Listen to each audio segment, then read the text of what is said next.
Pinoy Transporter, best taxi driver. He's a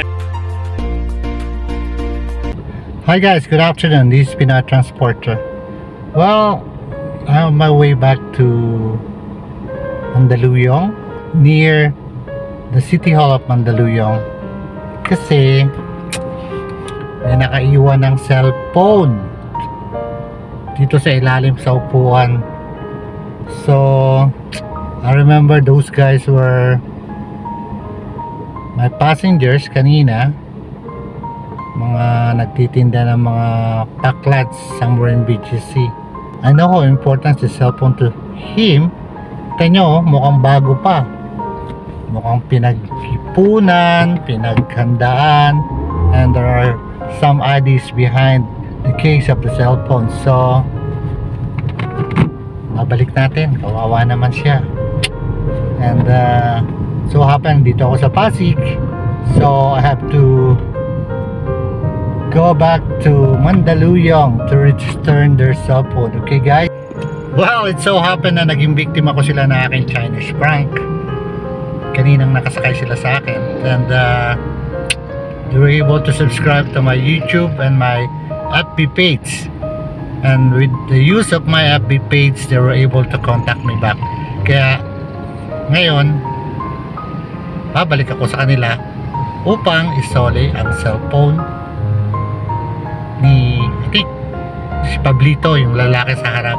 I know you Filipino are very good in English, sir. Here you are. Okay, you teach me some, okay?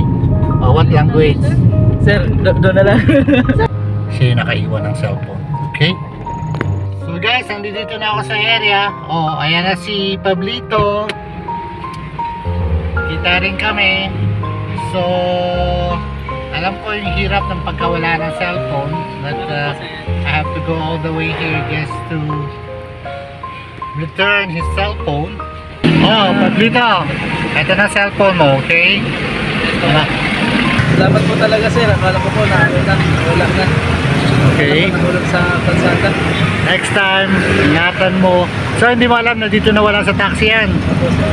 Oh, sige na. Maraming salamat. Opo sir. Thank you po sir. Sige. Hindi Okay. po ano sir? Sa masahe. Ano? Masahe po. Hindi na, sagot ko na yan. Para sa'yo. Thank you po sir. Sige, ingat. Okay? So again guys, another person na natulungan natin sa araw na ito is trying to give me some money to pay for the gasoline, pero with the kind of work that they have, di-deliver lang sila ng mga packed food. I think malaking tulong na rin sa kanila, hindi ko pagtanggap ng bayad nila.